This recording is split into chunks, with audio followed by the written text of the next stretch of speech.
बताओ भाई साहब, इतनी चौड़ी रोड पड़ी हुई है लेकिन ये दोनों भड़वे और भड़वी रोड के एक साइड पर अपना अलग ही हगना मुतना मचा रखा है। लेकिन इसमें स्कूटी वाली भड़वी की कोई गलती नहीं है, गलती सरकार की है जो खुलेआम लड़कियों को इतने छूट दे रखे हैं। तो ऐसे में ये भड़वी अपने बाप की रोड तो समझेगी ही।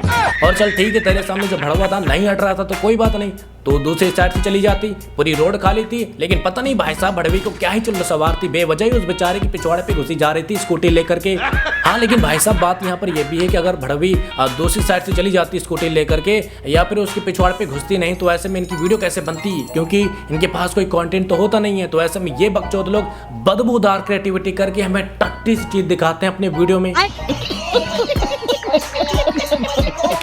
तो भाई साहब भड़वे को गुस्सा आ जाता है और वो स्कूटी से उतरती है और भड़वे के पास जाती है और एक चाटा मारती है। और इस भड़वे को एक चाटा के बजाय उसको 10 चाटा मारने के बजाय अपने दोस्तों को फोन कर रहा है कि भाई मैं एक भड़वे से पिट गया हूँ, तो गैंग के साथ आ मेरा बदला ले आ करके।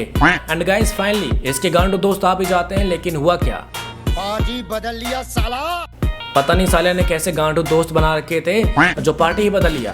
और इसी बात से खुश होकर के भड़वे को 3 चाटे और मारती है और ऐसा करके वो अपने आप को झांसी की रानी समझती है ये बहन की लोड। सॉरी वो थोड़ा गलती से इधर हो जाता है, बाकी अंदर तो बहुत कुछ भरा पड़ा है। Control control.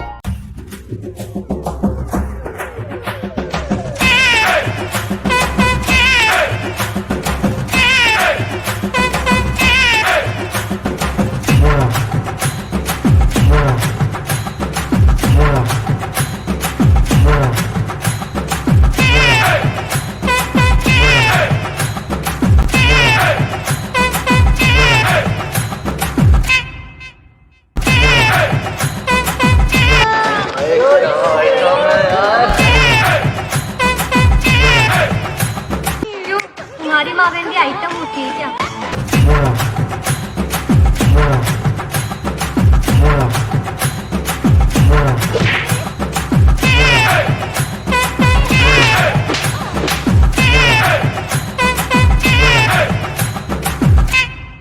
तो भाई साहब वीडियो की शुरुआत में हमें 3 भड़वी नजर आती हैं जो आपस में बात करते हुए चली जा रही थी। अचानक से बीच वाली भड़वी को खांसी आती है, बिल्कुल नॉर्मली खांसी, खुश वाली। हालांकि पैर में कोई चोट नहीं लगी है, कोई लंगड़ी लूली भी नहीं है, चाहती तो खुद भी पानी पीने जा सकती थी, लेकिन नहीं। अगर तीनों भड़वी चली जाती तो फिर वीडियो कैसे बनती। तो भाई साहब अब बीच वाली भड़वी अकेली बची है और तभी वो देखती है कि कुछ भड़वे लोग लड़कों को छेड़ रहे होते हैं, आते जाते लड़कियों पे कमेंट पास कर रहे होते हैं। तो उन भड़वों के कमेंट से बचने के लिए भड़वी अपने ईयरबड्स लगा लेती है ताकि वो जो बोले इसको कमेंट करें तो इसको सुनाई ना दे। और फिर ये जाने लगती है। पहली बात तो ये जा ही क्यों रही है, जो 2 भड़वी पानी लेने गई हैं बाद में इसको ढूंढती फिरेंगी। चलो ठीक है, ईयरबड्स लगा के ये जा रही है और इनकी क्रिएटिविटी तो देखो। भड़वी ने ईयरबड्स लगाए और हमें ये भी दिखाते हैं अपने वीडियो में कि भड़वी ने यूट्यूब खोला है, उसमें एक सॉन्ग प्ले किया है, यानी कि ईयरबड्स में गाने बज रहे हैं और ये तभी वहाँ से पास करती है। तभी उनमें से कोई अंधा भड़वा इस काली कलोटी भैया भड़वी को आइटम बोल देता है।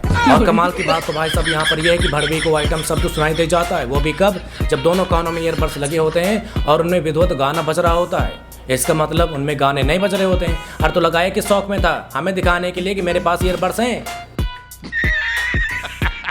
तो भाई साहब हमने लास्ट में देखा कि कैसे भड़वी को आइटम बोलना महंगा पड़ गया। लेकिन मैं आपको याद दिला दूं कि ये वही भड़वी है जो थोड़ी देर पहले थोड़ी सी नॉर्मली खांसी आने पे मरने की हालत में पहुंच गई थी, लेकिन लड़कों को चाटा मारने में पता नहीं कौन सी एनर्जी आ गई थी भाई साहब इसमें। हम क्या करते हैं उससे फर्क नहीं पड़ता, हम क्या कर सकते हैं उससे फर्क पड़ता है। शूट करते हैं ना मेरे पे डायलॉग।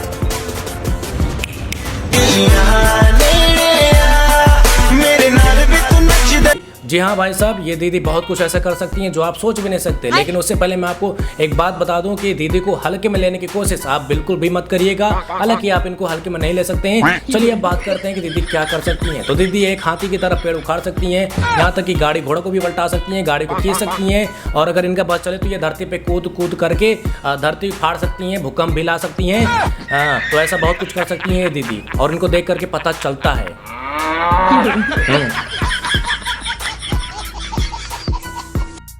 अरे यार बहुत दिन हो गए कोई बड़ा हाथ नहीं मारा।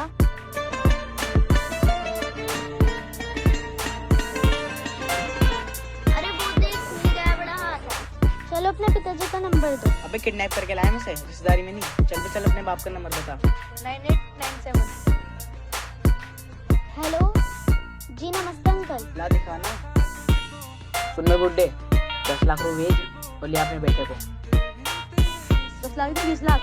हाँ 20 लाख। इसका तो रोज रोज का ड्रामा है, हर तीसरे चौथे दिन किडनैप हो जाता है। मैंने तेरे कोई पैसे तू रख ले इसे। चल बे चल। जा तू अब अपने घर जा। अगर मैं घर जाऊंगा तो मेरे पापा मुझे भगा देंगे। मुझे तो अपने गैंग शामिल कर लो। मेरा बचपन सपना था कि मैं गुंडा बनूं। वैसे एक मेंबर की तो मुझे भी जरूरत है। वाह जी वाह, क्या बात है। मतलब कि बहुत दिन हो गए लंबा हाथ नहीं मारा। अरे सबसे पहले मुझे ये बताओ कि इस लड़की को आए हुए धरती पर कितने दिन हुए होंगे। और दूसरी बात, कौन सा किडनैपर मुंह में साल बांधता है। चलो ठीक है, साल बांध दिया तो कोई बात नहीं, अब उससे खोल मुंह क्यों रहे हो। वो साफ साफ बोल लेगा और तुम्हें साफ साफ सुनाई भी देगा। और तीसरी बात, भाई साहब इन्हें 10 लाख और 20 लाख पता ही नहीं होगा कि होता क्या है, कितने जीरो होते हैं। 50 रुपए का सपना देखने वाले 10 लाख और 20 लाख की बातें कर रहे हैं। 2000 का नोट अपनी आंखों से कभी देखा भी ना होगा। चौथी बात, किडनैप हुए लड़के के बाप को फोन किया जाता है और उसे इस बात की सूचना दी जाती है कि उसका बेटा किडनैप हो चुका है। और वो बोलता है कि भाई उसका तो हमेशा का ऐसा ही है, तुम उसे अपने पास रखो, कोई पैसों से नहीं मिलेंगे। अरे जब उसे पता है कि उसके साथ हमेशा का ऐसा ही है तो उसे घर में बांध के रख, क्यों खुले सांड की तरह उसे घूमने देता है। और अगर इतना नहीं कर सकता तो उसको सिक्योरिटी दे, अगर इतना ही अमीर है तो। बात तो सही है। पांचवी बात, लड़का कहता है कि अब उसका बाप उसे घर से बाहर निकाल देगा।